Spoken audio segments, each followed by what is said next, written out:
सारे आभूषणों को प्रभु ने अपने हाथों से तैयार किया और अपने हाथों से ये पुष्पों का आभूषण तैयार करने के बाद सीत ही पहिराए प्रभु साज। इस प्रसंग में पति पत्नी के बीच के प्रेम का बड़ा सुंदर दर्शन हुआ है कि एक दंपति के बीच में कैसा प्रेम भाव होना चाहिए, बहुत सुंदर ढंग से अवलोकन किया। मैंने आपसे पहले दिन कहा था कि मानस जी की कथा, हम जो जीवन जी रहे हैं, जिस समाज में बैठे हैं रहते हैं, उन्हीं समाज के बीच में कैसा व्यवहार होना चाहिए, परिवार के बीच में कैसा व्यवहार हो, उन सभी प्रसंगों की कथा मानस जी में विराजमान है। हर एक संबंध की चर्चा है यहाँ पर। जैसे पति पत्नी का संबंध कितना सुंदर यहाँ पर दर्शन आया। मैया और राघव जी के प्रेम का आप दर्शन करो। किशोरी जी कौन, जिन्होंने अपने पति के पीछे सारे सुखों का त्याग करके जंगल में जाने का एक बार में निर्णय किया। सबने समझाया, कौशल्या मैया ने मना किया, राम जी ने मना किया, पर किशोरी जी ने क्या कहा, प्रभु जिस प्रकार से जिय बिनु देह नदी बिनु वारी, तैसी अनाथ पुरुष बिनु नारी। प्रभु जिस प्रकार बिना जल की नदी हो, बिना प्राण का शरीर हो, क्या कोई मोल है उसका। किशोरी जी ने सारे सुखों का त्याग करके रघुनंदन के पीछे वनगमन कर किया। आज राघव जी ने विचार किया, मेरी वैदेही मेरे लिए समस्त सुखों का त्याग करके जंगल में मेरे पीछे पीछे चली गई। आज प्रभु के हृदय में इतना प्रेम उमड़ा। राघव जी ने विचार किया, अगर मेरी सिया ने मेरे लिए इतना किया है तो आज मुझे भी अपनी किशोरी का सम्मान करना चाहिए। प्रभु ने वो धन्यवाद ज्ञापित करने के लिए अपने हाथों से आभूषण बनाए और धारण कराए। हमारी संस्कृति में भैया कहा जाता है, पत्नी और पति एक रथ के दो पहिए हैं, दोनों में समानता है, दोनों के मध्य में आदर भी होना चाहिए, प्रेम भी होना चाहिए। अगर पत्नी पति का आदर कर रही है तो पति का भी यह धर्म बनता है वह पत्नी को भी आदर दे, प्रेम दे, दोनों एक दूसरे को सम्मान दे, प्रेम दे। ये दर्शन मानस में कई जगह कराया गया। आप दर्शन करिए शिव विवाह के दिन की कथा का। शिव विवाह के बाद जब विवाह उपरांत पार्वती मैया आई तो आई और बाबा को प्रणाम किया। पार्वती भल अवसर जानी, गई शंभु पही मातु भवानी। माँ गई प्रणाम किया, पत्नी ने प्रणाम किया तो स्वामी ने क्या व्यवहार किया, जानी प्रिया आदर अति कीन्हा, बाम भाग आसन हर दीन्हा। बाबा ने, माँ ने प्रणाम किया तो बाबा ने अति आदर दिया, अति आदर, थोड़ा बहुत नहीं, अति आदर प्रदान किया। और ध्यान से सब लोग सुनिए, गरबा में झगड़ा खाली यही नाते होता है क्योंकि आप समझ नहीं रहे। दोनों एक दूसरे की खोपड़ी नोचने में लगे हैं, वो कह रहा हम बड़े हैं, वो कह रहा हम कम है, और गृहस्थी चौपट है आज के समय। क्यों है? हमारे यहाँ कहा गया कि पति परमेश्वर होता है। सही बात है, ये कहिए, अरे पीछे वाले भी बोलो, आप पे जुर्माना ठोका है क्या? कहिए, पति का होता है, होता है। पत्नी को पति का आदर, यानी कि जैसे जो पतिव्रता स्त्री होती है उसके लिए उसका पति ही सबसे बड़ा भगवान है, ये हमारी संस्कृति कहती है। अच्छा, पत्नी पति को परमेश्वर मान के सम्मान दे, अच्छी बात है, लेकिन अब पति देव खुद ही अपने को परमेश्वर मान ले तब गृहस्थी बचेगी कि चली जाएगी? कहिए कहिए। अब पति कहे हम तो तुम्हारे परमेश्वर हैं, तो पत्नी भी दो अगरबत्ती दिखा के घरे बैठाए, तुम मंदिरे में बैठो, फिर तुम्हारा और दोनों काम धंधा की जरूरत, फिर कई बार मिश्री और मूंगफली का भोग भी लगेगा। आप परमेश्वर का स्थान हमारी संस्कृति ने आपको दिया, आपकी पत्नी को सम्मान करेंगे, अच्छी बात है, पर आप स्वयं को परमेश्वर मानकर अपनी पत्नी से कहें हम तुम्हारे परमेश्वर हैं, हमारी पूजा करो, अब गृहस्थी आपकी बचने वाली नहीं। आप मानिए, हमारे यहाँ एक रथ के दो पहिए, अगर एक पहिया भी छोटा बड़ा हो जाए तो फिर गाड़ी यूं यूं चलेगी, वो बराबर चलने वाली नहीं है। कई लोग मुझसे कहते हैं बार बार, अनुसुईया प्रसंग सुनाइए। अनुसुईया, आपने मूल कथा छोड़ दी। अनुसुईया प्रसंग में बड़े सुंदर ढंग से वर्णन किया गया कि पति चाहे जैसा हो, रोगी हो, धन से हीन हो, व्यवहार से हीन हो, क्रोधी हो, जड़ हो, पर पत्नी को सम्मान करना चाहिए। और यही बात पुरुष वर्ग अगर लेके बैठ जाए तो क्या आपका कर्तव्य अत्री बनने का नहीं होता है? अगर स्त्री का कर्तव्य है अनुसुईया बनने का, तो पुरुष का वर्ग का भी तो कर्तव्य है अत्री जी जैसा आचरण व्यवहार करे। अगर पुरुष चाहे मेरी पत्नी सीता बने, तो क्या सीता जी जो बनेंगी वो धर्म पत्नी नहीं चाहेगी मेरा पति राम जैसा व्यवहार करे? आप एक पलड़े पर रखकर कोई निर्णय नहीं ले सकते हैं। आप दोनों को अपने गृहस्थ आश्रम में इतना सामंजस्य रखना चाहिए। पहली चीज, दो के बीच में कभी तीसरे को बोलने का स्थान मत दीजिए। चाहे ससुराल हो चाहे मायका हो, मैं दोनों पक्ष की बात करूं। अगर बात बिगड़ी है पति पत्नी के बीच तो जिसने बिगाड़ा है उन्हीं को बैठकर समझाना चाहिए। जब बाहर के लोग आकर अपना मत प्रवेश कराते हैं, अब ये संबंध बनता नहीं है, ये बिगड़ता जाता है, ये जरूर बिगड़ेगा। किसी तीसरे को बोलने का स्थान मत दीजिए किसी संबंध में। दो आप दर्शन करिए, कल परसों का प्रसंग है, जब निषाद राज जी ने कहा कैके नंदनी मंदमती कुटिल कठिन प्रण की, यद्यपि लक्ष्मण जी भी कैके मैया से क्रोध में है, जब निकले अयोध्या से क्रोध में निकले, महाराज से भी क्रोध में है, लेकिन जब निषाद राज जी ने कैके मैया को कुछ बोला ना, तो लक्ष्मण जी ने अपने पास तुरंत बुलाकर बिठाया और कहा क्या कहा आपने? बोला कैकेयी जी ने दुख दिया। लक्ष्मण जी ने बहुत सुंदर ज्ञान उपदेश कराया, किसी ने दुख नहीं दिया है सखा, काहू न को सुख दुख कर दाता, निज कृत कर्म भोग सब भ्राता, तीसरे को बोलने का मौका मत दिया जाए। दोनों एक दूसरे के प्रति जो कार्य करते हैं, पति कहता है तुम क्या करते हो, पत्नी विचार कर ले आप क्या करते हैं। अब यहाँ पर जब अपने आप जीवन का जब तक दर्शन नहीं करेंगे तब तक बात नहीं होगी। हम सोचे आप सुधर जाएं, आप सोचे ये सुधर जाएं, ये सोचे फिर से कि हम सुधर जाएं, कौन सुधरा? तीनों में से कौन सही हुआ? और आज के समय में घर में यही समस्या है। हम ये देखते हैं कि सामने वाला मेरे लिए क्या कर रहा है, आप ये देखना शुरू करिए कि मैं सामने वाले के लिए क्या कर रही हूँ या क्या कर रहा हूँ। जब आप अपने जीवन का अवलोकन करेंगे और प्रत्येक व्यक्ति ये कार्य करने लगे, आपके घर में राम राज्य जैसा सुख होगा। जब अपने अपने व्यवहार का दर्शन करेंगे, हम और आप दूसरे के व्यवहार का दर्शन कर रहे हैं, अगले ने क्या किया मेरे लिए, और यही कारण है कि हमारे और हमारे परिवार के बीच मतभेद शुरू होते हैं। पत्नी कभी कभी गुस्साएगी तो कहेगी कभी एक साड़ी भी दिलाई है, कभी एक भी दिलाया, कब का दिलाया था, कितने दिन हो गए, इस पे झगड़ा।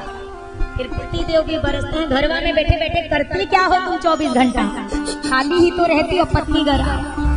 अब ये चलेगा, यहाँ पर आप दाम्पत्य जीवन का दर्शन करिए। मेरी किशोरी जी जब पीछे पीछे चली आई कि प्रभु मेरी माँ ने कहा है कि सिया सुख हो या दुख हो सब सहना बेटी बन करके राघव की परछाई, ये सुनैना अम्मा की शिक्षा है और किशोरी जी ने वही कार्य किया। तो आज रघुनंदन ने खूब सुंदर ढंग से आभूषण तैयार किए, मां को धारण कराया और इतने आनंद के साथ दोनों विराजे ही थे। इस लीला का दर्शन ऊपर खड़े हुए देवता का प्रथम बार ऐसी लीला राघव जी के लिए आई। देवगण आकाश में खड़े होकर ये लीला देखने लगे। जब दर्शन करने लगे, उन्हीं देवताओं के मध्य में इंद्र देव का पुत्र खड़ा है जिसका नाम है जयंत।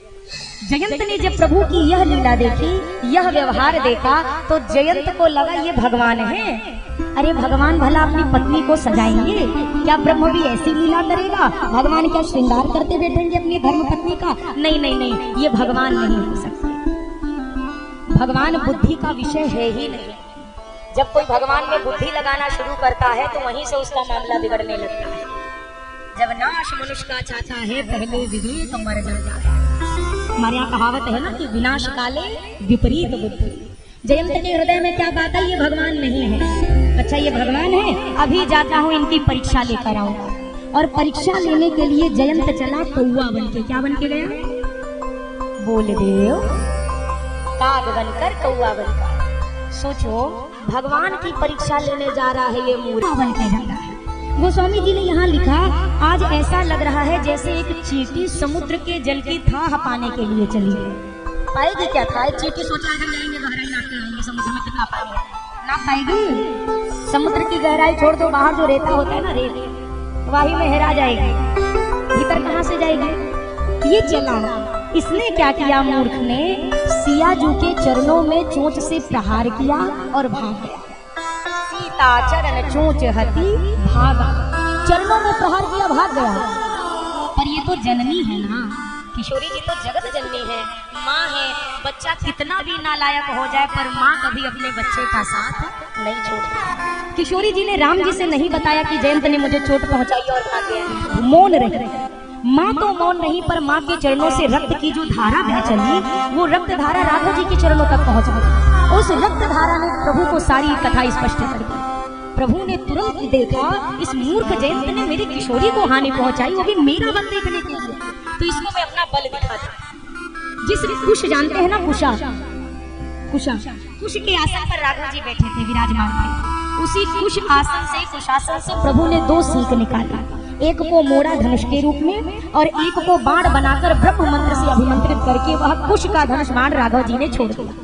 वो कुश का बाण छोड़ा, एक छोटी सी सीख छोड़ी और वो छोटी सी कुश की सीख ब्रह्मास्त्र का रूप लेके जयंत के पीछे चली। अब जयंत की दौड़ शुरू हुई भैया। बच्चा जब मान लो कोनो गलती करे तो सबसे पहले केकरे घरे जाएगा?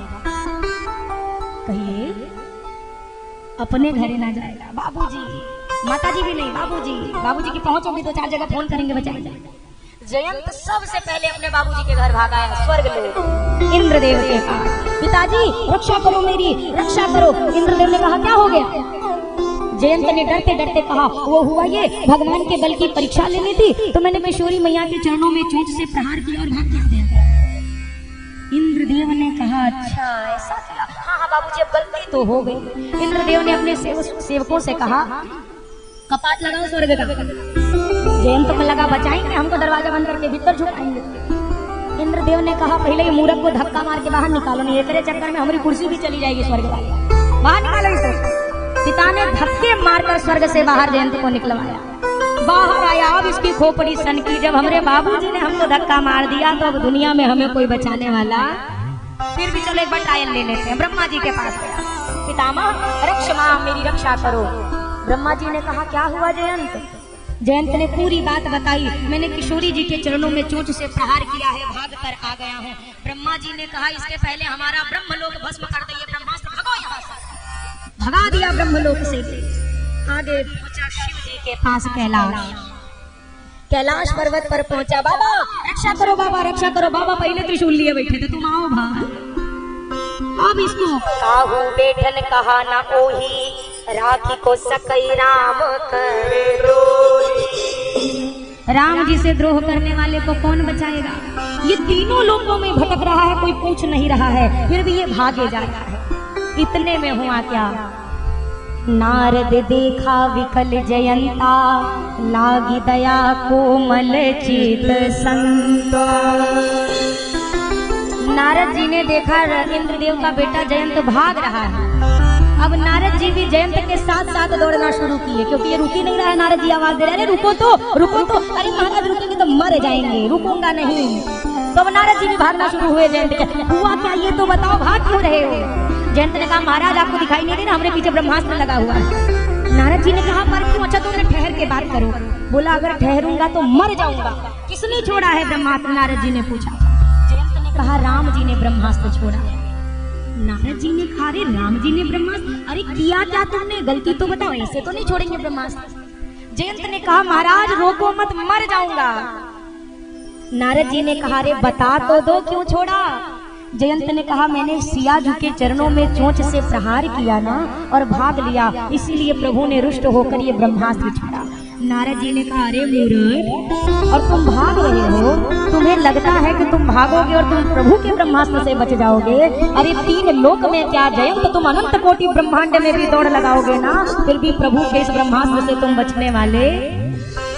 जयंत ने कहा हमको को पता है कि अब हम बचेंगे नहीं। जब हमारे बाबूजी ने हमको निकाला था तब ही जान गए थे, लेकिन जब तक भाग पा रहे हैं तब तक तो भाग रहे। और महाराज जी प्रवचन सुनने का समय अभी हमारे पास नहीं है, मृत्यु हमारे खोपड़ी पे नाच रही है, मुझे पता है मैं नहीं बचूंगा। नारद जी ने कहा बिल्कुल नहीं बच पाओगे। अरे पूरा दुनिया मारती है तो राम बचाते हैं, तुम्हें तो राम ने मारा है, तुम्हें कौन बचाएगा? कहो कहो, दुनिया से कोई व्यक्ति हारता है तो राम जी की चौखट पे जाता है, और जो राम जी की चौखट से हार जाए, लौट जाए, प्रभु जिससे मुख मोड़ ले, वो किसकी चौखट पे जाएगा? तुम कहीं नहीं बच सकते। जयंत ने कहा पता है महाराज, हमें भी मालूम है कि अब हम बच नहीं पाएंगे, हम 3 लोक में दौड़ के आ गए। नारद जी ने कहा अभी भी कुछ बिगड़ा नहीं है जयंत। अच्छा ये ब्रह्मास्त्र हमारे पीछे पड़ा है कि आपके पीछे पड़ा है? हम दौड़ रहे हैं 3 घंटा से कि आप दौड़ रहे हैं? प्रवचन बता रहे हैं महाराज जी, यहाँ हम दौड़ दौड़ के मर गए और आप कह रहे हो कि नहीं नहीं अभी कुछ बिगड़ा नहीं है। नारद जी ने कहा हाँ जयंत, मुझे लगता है ना ये ब्रह्मास्त्र तुम्हें मारना नहीं चाहता। जयंत ने कहा मारना नहीं चाहता तो दौड़ा काहे रहा है? नारद जी ने कहा क्योंकि ये तुम्हें सही ठिकाने तक पहुंचाना चाहता है, ये तुम्हें सही जगह पहुंचाना चाहता है। अगर ये मारना चाहता तो तुमको 3 लोक में भागने का अवसर मिलता, अरे जो राम जी ने मारीच को बिना भर का बाण मारा और वो बक्सर से समुद्र के उस पार जाकर गिरा मॉरिशस के पास, तुमको क्या प्रभु 3 लोक में भागने का मौका देते? ये मारना नहीं चाहता। तुम जब रुक रहे हो, जहाँ जहाँ रुक रहे हो, ये ब्रह्मास्त्र तुम्हारे पीछे रुक रहा है। अभी पलट कर देखो कहाँ है। जयंत ने पीछे मुड़कर देखा, हाँ महाराज जी तो खड़ा है पीछे। बोला इसीलिए खड़ा है क्योंकि मारना नहीं चाहता। जयंत ने कहा तो क्यों दौड़ा रहा है? बोला ये ब्रह्मास्त्र तुमसे कह रहा है जयंत कि जयंत तुमने राम जी का विरोध किया है, तुम 3 लोक में क्या कई कल्पों तक लोकों में भटकते रहोगे, पर जब तक राम की शरण में नहीं जाओगे तुम्हारी रक्षा होने वाली। जयंत ने कहा अच्छा, उनका अपराध किया, अब उनके पास गया तो वो क्या मान जाएंगे? बोला यही तो मेरे राघव जी का स्वभाव है जयंत, दुनिया में और रघुनंदन में यही तो फर्क है। तुम्हें क्या लगता है क्या प्रभु स्वीकारेंगे नहीं? बोला पर जाकर कहूंगा क्या? नारद जी ने कहा जाना तो प्रभु से कह देना। क्या कह देना? कि प्रभु आपकी शरण में आया। बोला प्रभु मान जाएंगे? बोला अरे तुम जा करके तो देखो, ये वो दरबार है जहाँ से कभी इनकार होने वाला नहीं है। जयंत पहुंचा, राघव जी के चरणों में अपना मस्तक रख दिया जयंत ने मस्तक रखा। राघव जी ने कहा क्यों आए हो? एक बार अभी आकर गए हो, धृष्टता करी है, दोबारा क्यों चले आए? जयंत ने कहा हाथ जोड़कर प्रभु पहली बार आया था, आपका प्रभाव देखना चाहता था। राम जी ने कहा प्रभाव नजर आया थोड़ा बहुत? जयंत ने कहा अरे अरे सरकार थोड़ा नहीं, अतुलित बल अतुलित प्रभुताई, मैं मति मंद जान नहीं पाई। अतुलित बल है प्रभु, आपकी प्रभुता अतुलित है, मैं मूर्ख समझ ना सका। राघव जी ने कहा अच्छा पहली बार तुम प्रभाव देखना चाहते थे, प्रभाव तो दिख गया, दोबारा क्यों आए हो? जयंत ने कहा सरकार पहली बार आया था आपका प्रभाव देखना चाहता था, दूसरी बार आया हूँ आपका स्वभाव देखना चाहता है। सुना है आपका स्वभाव ऐसा है कि कोई कोटि कोटि अपराध करके भी चला आए आपकी शरण में, आप कभी उसे अपने शरण से ठुकराते नहीं हैं, स्वीकार कर लेते हैं। मुझे भरोसा है कि आप मुझे भी आज लौटाएंगे। जैसे जयंत ने मस्तक रखा ना, नहीं जाता भी चौके पड़ी छन में, कवि भैरव छोचे गड़ा चरणों में, सब लोग सशोक जयंत फिरा, न मिला अवलंब पड़ा चरणों में, नाथ क्षमा इसे को करिए, इसका सिर पुष्प चढ़ा चरणों में, मेरी माँ अपना दुख भूल गई, शरणागत कागे पड़ा चरणों में। जैसे देखा ना काग को, जयंत को, काग को चरणों में पड़े, मेरी किशोरी मैया उठी और उस काग को ले जाकर राघव जी की गोद में बिठा दिया। प्रभु बच्चा है, बच्चे तो गलती करते रहते हैं, हम इनके माता पिता हैं, अगर हम इनसे रुष्ट हो जाएंगे तो फिर इनका जीवन कैसे सुधरेगा, क्षमा कर दो। ये माँ का स्वभाव है, ये सियाजू का, ये मेरी किशोरी मैया का स्वभाव है। और मैंने आपसे प्रथम दिन भी कहा, विवाह के दिन भी कहा कि आप बड़े भाग्यशाली हो भैया कि आप भक्ति की छाया में बैठे हो। हम तो राम जी के पास हैं, राम जी के धराधाम पर हैं, और आपको पता है राम जी के दरवाजे पर जाने के लिए, राम जी से मिलने के लिए बड़ी शर्तें हैं। जैसे आप राम जी से मिलने के लिए जाएंगे ना, तो उनके दरवाजे पर इतना बड़ा बोर्ड लगा हुआ है। जैसे आजकल आमतौर लोगों के घर के सामने बोर्ड लगा होता है ना, कुत्तों से सावधान होता है ना, आदमी डरा के ना देखो काट पीट लिया तो अलग मरे, सावधान अंदर खतरनाक जानवर रहते हो। पहले के समय कितनी अच्छी चीजें थी ना, द्वार द्वार पर लिखा होता था सुस्वागतम, शुभ लाभ, प्रभु का नाम, तुलसी जी का बिरवा, चौरा, कितने सुंदर। अब पहले आपने इतना बड़ा बोर्ड लगा दिया है, सावधान भीतर खतरनाक जानवर है। अब आदमी कहाँ भीतर जाएगा तुम्हारे घर? कौन भिक्षु जाएगा, कौन साधु जाएगा? आप बताओ, जाएगा किसी को प्राण देना है अपना, तुम्हारे कुकुर से कटवा के? अरे रखिए, पर अपनी संस्कृति को मत भूलिए, अपनी सभ्यता को मत भूलिए। यहाँ पर दर्शन करिए, कितने सुंदर ढंग से गोस्वामी जी ने वर्णन किया।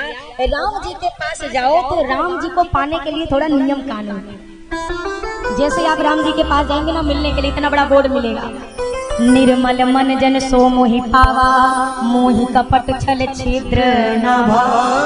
ले इन्होंने रख दी शर्त, अब तुम हमसे कब मिल सकते हो? जब तुम्हारे भीतर का छल कपट समाप्त हो जाए। अब हम जैसे लोगों का छल कपट कभी मिट सकता है क्या? अब हम तो राम जी से तो मिलने लायक नहीं रहे, तो अब हम क्या करें भैया? जैसे यहाँ माताएं बैठी हैं, छोटा सा बालक, मान लीजिए साल भर का बच्चा हो, छोटा सा बच्चा हो, पिताजी ऑफिस के लिए बढ़िया डेंट पेंट होके निकले, अच्छे कपड़े पहन के, और जैसे अपने मोटरसाइकिल पर बैठने वाले हो, छोटा सा बच्चा दौड़ कर जाए अपने पिता के पास, मुझे भी चलना है। बच्चे तो जिद करते हैं, मुझे भी चलना है। और ये बच्चे की हालत क्या है, काजल इतने से इतना थोपा हुआ है, माटी लवेड़ी हुई है, पूरा माटी वाटी से सना हो। अपने बाबूजी से अगर हमको गोदी में उठाओ, हमको भी चलना। जैसे पिता की ओर हाथ बढ़ाएगा, पिता उस समय गोदी में लेंगे क्या? इतना बढ़िया कपड़ा पहने ऑफिस जाना है, लेंगे? अरे अरे अभी नहीं, जा जा जा जा, मिट्टी लगी, अभी मैं ऑफिस जा रहा हूँ, मेरे कपड़े गंदे हुए।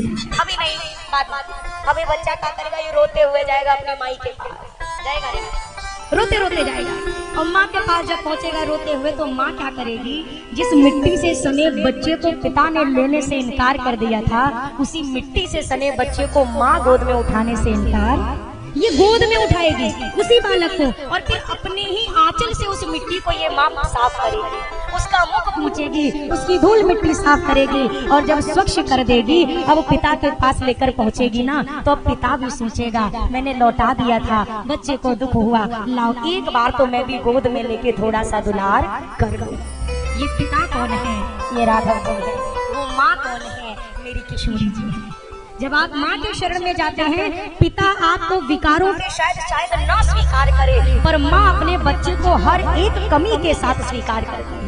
और ये सौभाग्य आपको मिला है, कहीं भटकने की आवश्यकता नहीं है।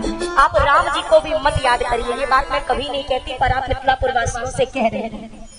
आप केवल किशोरी जी को पकड़ कर रखेंगे ना, तो राम जी तो आपको मिले मिलाए हैं। अरे जिससे गांठ बंधी हुई है, तो जब सिया जी हमारे पास है, तो ये गांठ छोड़ा के कहाँ चले जाएंगे? आप बताओ, जो गठबंधन हुई है कहाँ जाएंगे?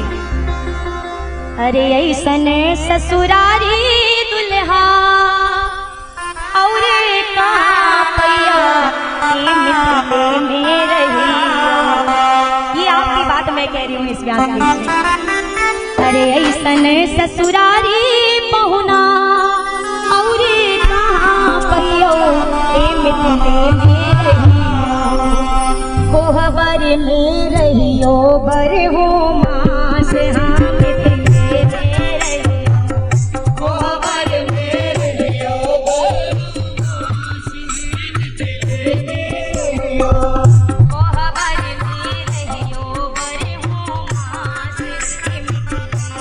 रहियो, कोहबर में रहियो बर हो मास,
ही चले जाएंगे पधार। हम नहीं रुकेंगे मिथिला में, तो राम जी भाई रुकेंगे।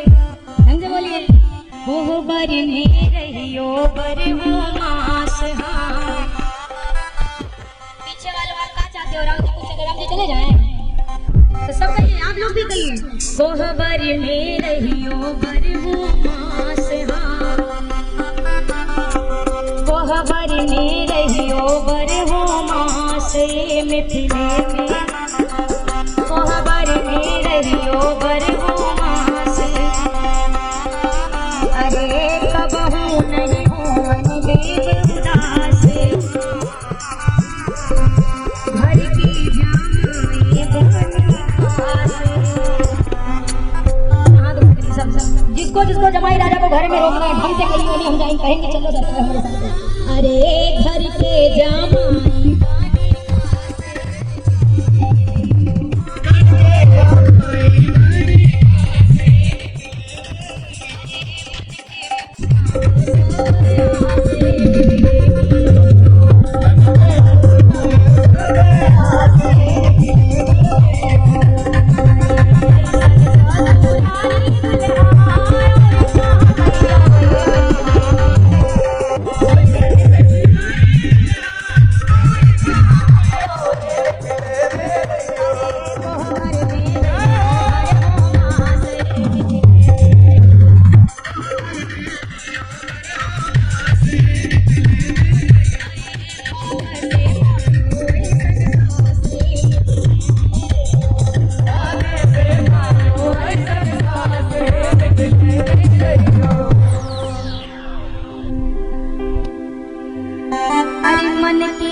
पूरब सब आस है। मिथिले में रहियो घर के जमाई बने खास। हाँ मिथिले में रहियो भाग से पायो ऐसन सास। हाँ मिथिले में रहियो। हमारे मिथिलावासी तो कहते हैं हमारे पहुना सरकार कभी गए ही नहीं मिथिला से। आज भी देखिए मंदिर में पूरा दरबार विराजमान है, लेकिन आज का दर्शन करिए। और मैंने प्रथम बात से यही हम और आप भी चाहे तो भगवान को उसी भाव से अपने पास अपने निकट रख सकते हैं। भगवान कहीं दूर थोड़ी ना है। भगवान दूर है क्या? भगवान दूर कहीं नहीं है, दूर हमें लगते हैं। खोया हुए तो फिर मिले, रूठ ही ले मना। मिला रहे पर ना मिले, तापर कौन बसा। आदमी को लगता है भगवान दूर है, पर ठाकुर जी हमसे दूर कहीं पर भी। जितना पास भगवान है ना, इतना पास कोई नहीं है। कोई भी नहीं है संसार का, ना कोई रिश्ता, ना कोई नाता, ना कोई यश, ना कोई वैभव। सबसे करीब अगर कोई है तो भगवान ही। बस हुआ क्या, भगवान से हमारा रिश्ता तो था। गर्भ में भी तो हम यही वादा करके आए ना, माँ के गर्भ में थे। सोचिए एक छोटी सी जैसे पन्नी के जैसा एक स्थान है, छोटा सा एक स्थान है, उसके बीच हाथ पांव बिल्कुल सिकुड़े हुए पड़े हैं। बच्चा इसी स्थिति में तो रहता है ना, छोटी सी झिल्ली के अंदर। वहां पर वो पड़ा हुआ है और बार बार भगवान से कहता है प्रभु इस कष्ट से बाहर निकाल। हाथ पांव मोड़े मोड़े, आपको यहाँ पे 3 ही घंटे बैठते हैं ना, फिर भी आदमी कितनी बार पैर बदलता है। 9 माह तक एक जैसी मुद्रा में बच्चे को रहे। और विकट स्थिति क्या है, भीतर बच्चा कष्ट में होता है, ठाकुर जी से कहता है प्रभु हमें इस कष्ट से बाहर निकालो। और बाहर वाले क्या होता है, माँ जो भी ग्रहण करती है उस वही तो बच्चे का आहार बनता है ना। उस समय माँ का क्या खाने का ज्यादा मन करता है, तीखी चीजें, चटपटी चीजें। अब आप सोचिए बिल्कुल कमल के गुलाब की पंखुड़ी से भी कोमल चमड़ी होती है बच्चे की, और जब वो मिर्ची सी चीजें जाकर लगती हैं तो बच्चा एकदम तड़प उठता है। वो उसी झिल्ली में इधर उधर घूमता है, और जब बच्चा घूमने लगता है, इधर उधर हिलता है, तो माई को लगता है हम जो फुल्की खाए हैं बच्चों हमारा पूज हो गया पानी पूरी सुन के। वो माई आनंद में है और वो तड़प रहा है। माँ को लग रहा है जो पानी पूरी खाई ना, देखो देखो खाते ही हलचल मचे। अरे उसको कष्ट हो रहा है, वो उस कष्ट से इधर उधर भागता है, भगवान से कहते मुझे बाहर निकालो। और माताओं को, बाहर वालों को लगता है बच्चा खेल रहा है, अंदर का मैदान है, खेलेगा, खेल रहा है, हिल रहा है, आनंद में है। नहीं नहीं, वो कष्ट से इधर उधर तड़पता है। जितनी चीजें उसके पास पहुंचती है उतनी बार वो कहता है भगवान से हमने संतों से सुना है, हम सब ने एक बार भगवान को गर्भ में देखा है। एक एक बार सबको, जैसे परीक्षित जी को गर्भ में ठाकुर जी दिखे ना, हम सबको एक एक बार दिखे हैं। और जब हम बच्चा गर्भ से बाहर आता है तो वो कहाँ कहाँ कहकर रोना शुरू करता है। वो रो रो कर यही पूछता है जो भीतर दिखा था वो कहाँ है। ये सब जितने चेहरे दिख रहे ये वो नहीं है, वो कहाँ है। लेकिन ये बाहर वाले आए तो उस बच्चे से, बच्चा हम तुम्हारे मम्मी जी हैं, ये तुम्हारे पापा जी, तुम्हारे दादाजी। अब इतने रिश्ते बच्चे को मिला दिए कि जिससे सबसे पुराना रिश्ता था बच्चा वो भूल गया, वो भूल गया। लेकिन ये कथा, ये प्रवचन गोस्वामी जी की, ये श्री रामचरितमानस जी की कथा उसी रिश्ते को बार बार याद दिलाती है। कई बार होता क्या है, जब कोई संत उपदेश देते हैं तो जो कई दुनिया में तो हर प्रकार के लोग हैं, अगर कोई संत महात्मा कभी आए और कह कर गए, देखो भैया भगवान का भजन कर लो वो तुम्हें मिल जाएगा।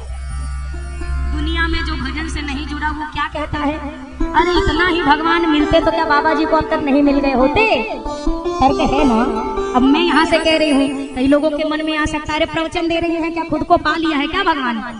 मेरा आपसे एक प्रश्न है, मुझे भगवान मिल जाएंगे तो क्या उसमें आपका कोई फायदा है, मुझे भगवान नहीं मिलेंगे तो क्या उसमें आपका कोई घाटा है। किसका घाटा और फायदा है, मेरा ही है ना। उसी प्रकार मुझे मिले मुझे नहीं मिले, मैंने दिया नहीं दिया, वो मेरा घाटा है। आपने यात्रा करी होगी बस में, ट्रेन में जब पहले तो स्टेशन से टिकट लेनी होती थी ना, स्टेशन जो मास्टर होते थे, जो टिकट मास्टर होते तो टिकट देते थे। दुनिया के किसी भी कोने की टिकट मांग लो तो जो टिकट बना कर देते थे, आप उस टिकट को लेकर ट्रेन में बैठ जाओ, आप उस जगह पर आसानी से पहुंच जाएंगे, कोई रोकेगा टोकेगा नहीं। एक बात बताइए, ये टिकट मास्टर जितने जगह की टिकट आपको दे रहे हैं, क्या ये खुद उतनी जगह घूम के आए हैं क्या, कहिए। ये भले नहीं गए हैं, पर ये जो टिकट आपको दे रहे हैं, इस टिकट से आप जरूर चले जा सकते हैं। उसी प्रकार एक संत, एक भक्त आपसे जो कह रहा है, उनको क्या मिला क्या नहीं मिला ये किनारे करिए, पर वो जो कह रहे हैं अगर वो आपको मिल गया तो आपको ये जरूर मिल जाएंगे, इस बात को स्मरण में रखिए। इसीलिए तर्क नहीं, भगवान तर्क का विषय नहीं है। राम अतर्क बुद्धि मन वाणी, ये भगवान शिव की कही हुई बात है, ये मेरे वाक्य नहीं है। मत हमार अस सुनहु सयानी, राम जी भगवान कभी तर्क से नहीं मिल सकते। भगवान को पाना है ना तो बच्चे की तरह भोले बन जाइए, जो कहता है हमको कुछ नहीं आता, हमको कुछ नहीं आता, जो ये कहकर बैठता है। जैसे बच्चा छोटा होता है ना तो माँ गोद में लेकर घूमती है, और जब वो बच्चा थोड़ा सा चलना सीखता है तो कूद कूद के भागता है, फिर माँ लेना भी चाहती है, गोदी में नहीं आता, तो मैया भी फिर गोदी से उतार देती है कि अब तुम बड़े हो गए हो तो खुद चलो। छोटे बने रहेंगे तो ठाकुर जी की गोदी में रहेंगे, और जिस दिन अपने बुद्धि का प्रयोग करके ये कहा हमको सब आता है, तो ठाकुर जी भी गोदी से नीचे उतार अपनी जिंदगी अपना जीवन अब खुद जियो।